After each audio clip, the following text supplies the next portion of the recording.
కలలు చాలామంది కంటారు, కానీ కలలు కొంతమంది మాత్రమే సాకారం చేసుకుంటారు.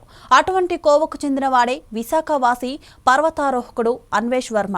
90 రోజులలో ప్రపంచంలోని 7 ఖండాలలో ఉన్న 7 అతిపెద్ద అగ్ని పర్వతాలు ఎక్కి వరల్డ్ రికార్డ్ని బ్రేక్ చేసి తన సొంతం చేసుకుంటున్న అన్వేష్ వర్మతో మా విశాఖ ప్రతినిధి Avatar Yadav face to face. చిన్న చిన్న పర్వతాలు ఎక్కడానికి చాలా ఇబ్బందులు పడుతుంటారు. అలాంటిది ఎవరెస్ట్ శిఖరాన్ని అవలవలుగా ఎక్కిసిన అన్వేష్ వర్మ మనతో ఉన్నారు. ఆయన ఇప్పటివరకు ఏ పర్వతాలు ఎక్కారు, ఎక్కి మీదట ఎటువంటి పర్వతాలు ఎక్కబోతున్నారు ఆయన అడిగి తెలుసుకుందాం. నమస్తే సార్. అది ఇప్పటి వరకు మీరు ఎటువంటి పర్వతాలు అవరోధించారు, ఇక మీదట ఏమి చేయబోతున్నారు? పాపులర్గా చెప్పుకోవాలంటే ఎవరెస్ట్ ఎక్కానండి. ఎవరెస్ట్ 3 times ఎక్కిన ఇండియన్ని. అండ్ అలాగే ఇప్పుడు 7 summits అంటాము, అంటే 7 continentsలో ఉన్న హైయెస్ట్ మౌంటైన్స్ అనమాట. సో అది కూడా క్లైమ్ చేయడం జరిగింది ఫాస్టెస్ట్గా. ఇప్పుడు 7 volcanic summits అని అంటాం, అంటే అగ్నిపర్వతాలు అంటాం కదా, వాటిని కాంటినెంట్ హైయెస్ట్ మౌంటైన్స్ అని క్లైమ్ చేయాలనుకుంటున్నాం. అందులో 3 mountains ఆల్రెడీ క్లైమ్ చేశాను. ఇంకా 4 mountains ఉన్నాయి 4 continentsలో. అవి కూడా వీళ్ళని త్వరగా కంప్లీట్ చేసి గిన్నిస్ వరల్డ్ రికార్డ్ బ్రేక్ చేయాలన్నది ఆశిస్తున్నాను. అది ఎన్ని రోజుల్లో ఈ రికార్డ్ని బ్రేక్ చేయాలనుకుంటున్నారు? ఇనీషియల్గా ఫస్ట్ నేను 100 days అనుకున్నాను, తర్వాత 90 days అయింది, తర్వాత 80 days అయింది. ఇప్పుడు 80 days వరకు ఉంది మంది. 80 daysలో ఫినిష్ చేసేయగలుగుతాము. ఏమైనా వెదర్ కోఆపరేట్ చేయడం, పర్మిట్స్ ఏమన్నా మనకు ముందుగా ఇవ్వగలిగితే 70 daysలో కూడా ఫినిష్ చేయొచ్చు. ఈ బ్రేక్ ఇంతకు ముందు ఎన్ని డేస్లో ఎవరైనా పూర్తి చేసి ఉన్నారా? దుబాయ్ నుంచి క్రిస్టియానా నాకు తెలిసి, క్రిస్టియన్ అండి ఆవిడ పేరు.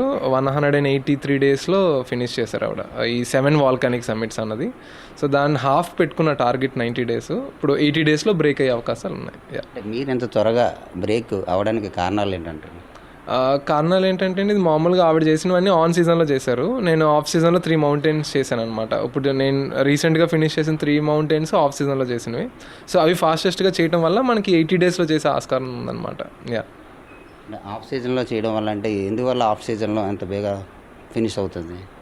ఆఫ్ సీజన్లో బేగా ఫినిష్ అవ్వడం కాదండి, ఏ మనిషి ఎప్పుడు ఏ అడ్వెంచరర్ కూడా ఆఫ్ సీజన్లో వెళ్ళాలని అనుకోరు మౌంటైన్కి. మీరు మౌంటైన్ ఏంటంటే ఒక కూల్ వెదర్లో వెళ్ళాలనుకుంటారు. కూల్ వెదర్ అంటే చల్లదనం కాదు, అంటే ఎటువంటి విండ్ స్పీడ్ ఎక్కువ లేకుండా, స్నో ఎక్కువ లేకుండా, స్నో స్టామ్స్ లేకుండా ఎక్కాలనుకుంటారు. సో నేనేంటంటే కొంచెం ఎలాగైనా రిస్క్ చేయాలని చెప్పేసి, కొంచెం స్నో ఎక్కువ ఉన్నా, చలి ఎక్కువ ఉన్నా, ఇప్పుడు నేను రీసెంట్గా వెళ్ళిన ఎల్బ్రూస్ ఆ టైంలో అయితే -30 to 40 ఉంది. అండ్ మోర్ ఓవర్ ఏంటంటే విండ్ స్పీడ్ 80 to 90 ఉంది. ఎక్కిన ఇరాన్ మౌంటైన్, ఎల్బ్రూస్ మౌంటైన్ 2 కూడా. సో ఈ ఆఫ్ సీజన్ యూజువల్ ఎవరు చూస్ చేసుకోరు. నేను ఈ వరల్డ్ రికార్డ్ ఈ టైంలో బ్రేక్ చేయాలని ఒక ఆశయంతో మాత్రమే ఇవి ఆఫ్ సీజన్లో క్లైమ్ చేయడం జరిగింది. ఆఫ్ సీజన్లో చేసుకుంటే చాలా త్వరగా ఫినిష్ అవుతుంది అంటారా? అది ఒక్కటే సొల్యూషన్ అండి, ఎందుకంటే ఆవిడ చాలా పర్ఫెక్ట్గా చేశారు. ప్లాన్ చేసుకొని 180 days ఎగ్జాక్ట్ డేస్ ఫాస్ట్గా చేశారు ఆవిడ. సో అది మనం ఫాస్టెస్ట్గా చేయాలంటే ఓన్లీ ఆప్షన్ ఏంటంటే ఆఫ్ సీజన్. ఆఫ్ సీజన్లో రిస్క్ ఉంటుందండి? 100%. మామూలుగా అడ్వెంచర్ అంటేనే రిస్క్ అండి, అందుకే ఎక్స్ట్రీమ్ స్పోర్ట్స్, అడ్వెంచర్ స్పోర్ట్స్ అంటాము. ఈ ఆఫ్ సీజన్ వల్ల ప్రాబ్లం ఏంటంటే మనకి వెదర్ రూట్స్ క్లియర్గా కనిపించవు. ఇప్పుడు స్నో పడుతుంది అనుకోండి, ఫాగీ అయిపోతుంది. సో మీరు వెళ్ళే దారి మీకు క్లియర్గా కనిపించదు. సో మనం చాలా క్విక్గా ఉండాలి, కొంచెం ఆ వెదర్కి అలవాటు అయి ఉండాలన్నమాట. సో నేను ఏంటంటే ఎవరెస్ట్ నేను ఎక్కుతున్నప్పుడు చాలా వర్స్ట్ వెదర్లో ఎక్కా. సో అది నాకు బాగా అలవాటు అయ్యి ఏదైనా కొంచెం తీసుకోగలుగుతున్నాను అడ్వెంచర్, ఎంత పెద్ద టఫ్ ఛాలెంజ్ అయినా. ఇది ఫినిష్ అయిన తర్వాత నెక్స్ట్ టార్గెట్ ఏంటి మీది? మనం చేయగలిగినవన్నీ అయిపోయండి. నా మెయిన్ డ్రీమ్ ఏంటంటే ఇండియాలో ఉన్న చాలా మౌంటైన్స్కి రూట్ ఓపెన్ చేయాలని. చాలామంది ఎక్కపోవడం కారణం ఏంటంటే ప్రాపర్ రూట్ లేక. సో నాకున్న ఎబిలిటీస్తో కొన్ని వర్జన్ పీక్స్, అంటే ఇప్పటివరకు ఎవరైనా ఎక్కలేని పీక్స్ ఎక్కి దానికి ఒక మంచి పేర్లు పెట్టి దానికి రూట్ ఓపెన్ చేసి టూరిజం డెవలప్ చేయాలన్నది నా ఆశయం. ఇదే కాక మీరు ఇతర యాక్టివిటీస్లో పాల్గొంటారా? నేను బేసికలీ మార్షల్ ఆర్టిస్ట్ అండి, కరాటీ ప్లేయర్ని. ఇక్కడే గోపాలపట్నం జీబీఆర్ నాయుడు గారు అని ఆయన స్టూడెంట్ నేను. సో నేను ఇండియా టీమ్ క్యాప్టెన్ కింద చేశాను WK ఇండియాకి. And 3 times India gold medal తీసుకొచ్చా. రీసెంట్గా 2023 కెనడా వరల్డ్ ఛాంపియన్షిప్లో కూడా గోల్డ్ మెడల్ వచ్చింది. సో ఇండియాకి హ్యాట్రిక్ గోల్డ్ మెడల్ తీసుకొచ్చాను అనమాట. అంటే మామూలు టైంలో, ఫ్రీ టైంలో ఏం చేస్తూ ఉంటారు మీరు? ఫ్రీ టైం అన్నది ఇప్పటివరకు దొరకట్లేదండి. నేను ట్రై చేస్తున్నాను ఫ్రీ టైంలో ఏమైనా చేయడానికి, బట్ ఆల్వేస్ నాకు డైలీ 8 hours ప్రాక్టీస్కి, ఫిట్నెస్కి అవుతుంది. అండ్ మిగతాది కంపెనీ పెట్టాను ఒకటి, అది చూసుకోవాలి. అండ్ నాకు సోషల్ యాక్టివిటీస్ ఇష్టము, నాకు NGO ఉంది. సో ఆ యాక్టివిటీస్ అన్నిటితోటి బిజీగానే ఉంటాను. ఫ్రీ టైం అంటే ఏం చేస్తాను, సినిమాలే చూస్తాను, ఇంకేం లేదు. తల్లిదండ్రుల నుంచి ఎటువంటి సపోర్ట్ దొరుకుతుంది మీకు? తల్లిదండ్రుల నుంచి 100% కంటే ఎక్కువేనండి ఇప్పుడు సపోర్ట్. పాపం వాళ్ళు ఇబ్బంది పడినా ఏం చేసినా సపోర్ట్ 200% ఉంటుంది. మరి మీరు డైట్ ఎలాంటి డైట్ తీసుకుంటారు? ఇన్ని శిఖరాలు ఎక్కుతున్నారు కదా, ఎలాంటి డైట్ ఫాలో అవుతుంటారు? అమ్మగారు వండిందేనండి. సెపరేట్ డైట్ ఎప్పుడు తీసుకోవాలి, అందరు స్పోర్ట్స్ పర్సన్స్ చెప్తున్నట్టు.